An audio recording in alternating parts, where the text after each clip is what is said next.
Mansa Musa is considered by many historians as the richest human to ever live. Mansa Musa ruled the Mali Empire in Africa for 25 years, which was extremely rich in salt and gold. In fact, it's reported that they were the largest gold producer in the world and had half of the world's total supply. However, Mansa Musa is widely known for his generosity because he gave away huge amount of gold to the poor, especially the people he met during his pilgrimage to Mecca, which is one of the most extravagant pilgrimages in human history. The voyage, which will span 4,000 miles, was traveled by Mansa Musa along with 60,000 men and 12,000 slaves. They wrapped in Persian silk, carrying gold and heralds. During the journey, it's reported that Mansa Musa built a mosque every Friday. However, his generosity somewhat backfired because it also claimed that he spent so much gold on souvenirs during his journey that he crushed the local economy and caused mass inflation.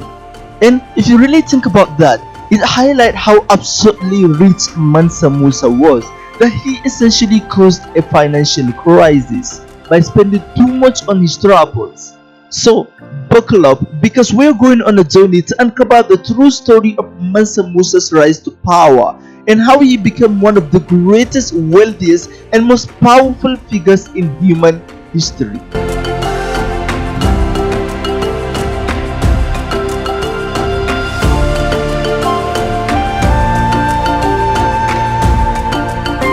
Mansa Musa or Mansa of Mali was born in the late 14th century. His father Fagale was the son of Abu Bakr, a brother of Sunjata, the first Mansa of the Mali Empire, an empire which was extremely rich in salt and gold.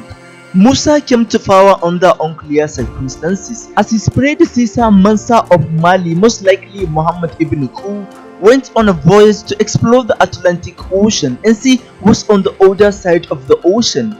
Before he left, he appointed Musa as his deputy to rule the Mali Empire until he returned. The emperor took 2,000 to 3,000 ships and set sail for the exploratory mission, leaving behind his throne and his kingdom with Musa as the leader.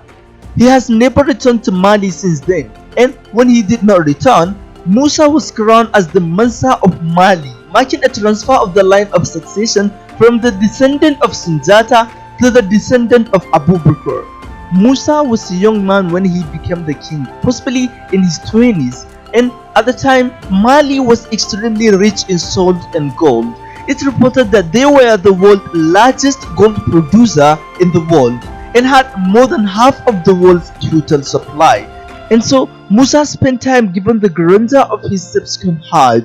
It is likely that Musa spent much of his early reign preparing for it.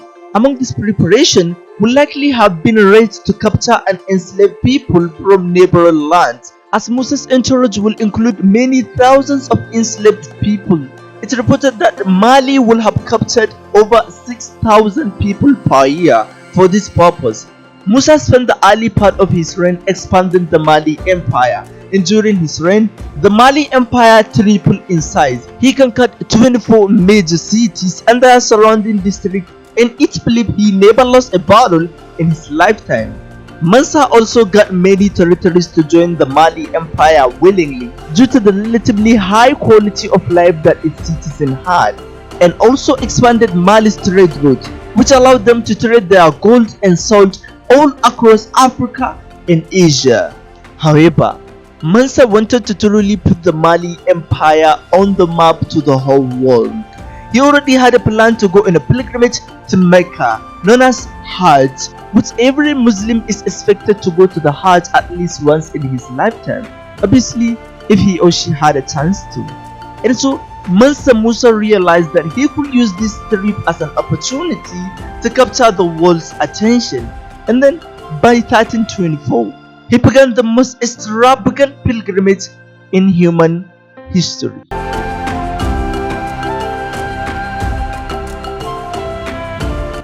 All of his dreams are coming true, and so by 1324, he is ready to go on his pilgrimage, the voyage which will span 4,000 miles. Mansa Musa was ready to travel with tens of thousands of soldiers, slaves, and Herod. It's estimated that he has 60,000 men, all wearing brocade and passion silks, including 12,000 slaves, each carrying up to 2 kilograms of gold and Herod, the rest in silks. Who broke gold staffs, organized horses, and handled bags. Musa provided everything that was needed for the voyage, feeding the entire company of men and animals, including 80 camels, each carrying up to 24 to 136 kilograms of gold.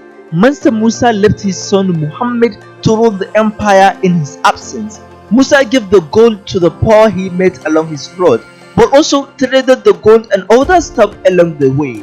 It's reported that Mansa Musa built a mosque every Friday. Musa made a major point of showing off his nation wealth, which is all part of his plan to place the Mali Empire on the map.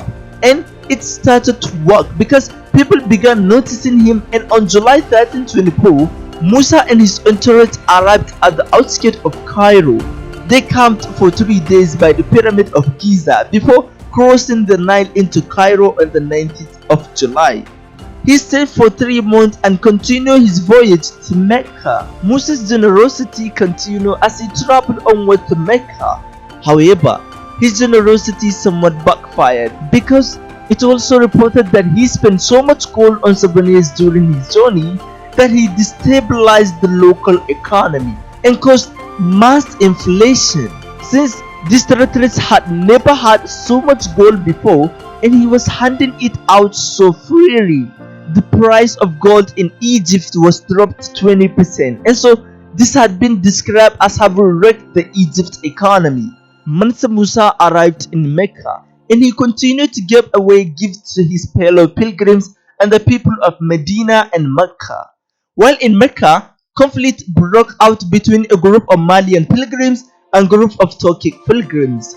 Swords were drawn, but before the situation escalated further, Musa persuaded his men to back down.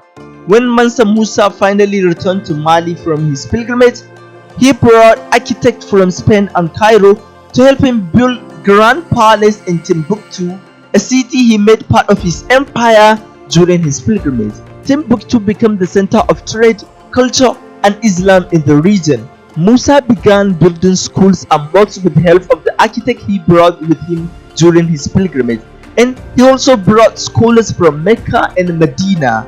Mansa even established the first major university in the region, which could take up to 25,000 students and had one of the largest libraries in the world. All of these different building projects further elevated the city's reputation and helped attract even more top scholars from all over Africa and beyond. And so, because of this, Mansa Musa has been credited by many historians with leading the Mali Empire to even greater prosperity and development. However, Mansa Musa have successfully achieved his goal of putting the Mali Empire on the map, because the news of the Malian Empire's wealth even traveled across the Mediterranean to southern Europe, where traders from Venice, Grenada, and Genoa soon added Timbuktu to their maps in order to trade manufactured goods for gold. However, whilst Musa did indeed put the Mali Empire on the map like he always wanted, it didn't quite have the intended consequences. As news of their huge wealth and gold supplies made its way to Europe, several European powers saw an opportunity to conquer the empire and take the resources for themselves. But by that point, Mansa would have died. Mansa Musa wished to go back to Mecca and spend the rest of his life there. But unfortunately, Mansa Musa will have died somewhere between 1332 to 1337 and already cemented himself in history as one of the richest people to ever live, with an estimated net worth of around 400 to 500 billion dollars. Thank you for joining us on this incredible journey today. If you have enjoyed this documentary so far and it is your first time here on our channel, we invite you to subscribe to our channel for more exciting content and adventures. Don't forget to turn on the notification bell so you won't miss any of our upcoming videos. Your support means the world to us, and we appreciate every single one of our viewers. We want to extend a special thank you to all our dedicated viewers who have been with us throughout this documentary. Thanks again for watching. You are the true heroes, and see you in the next video.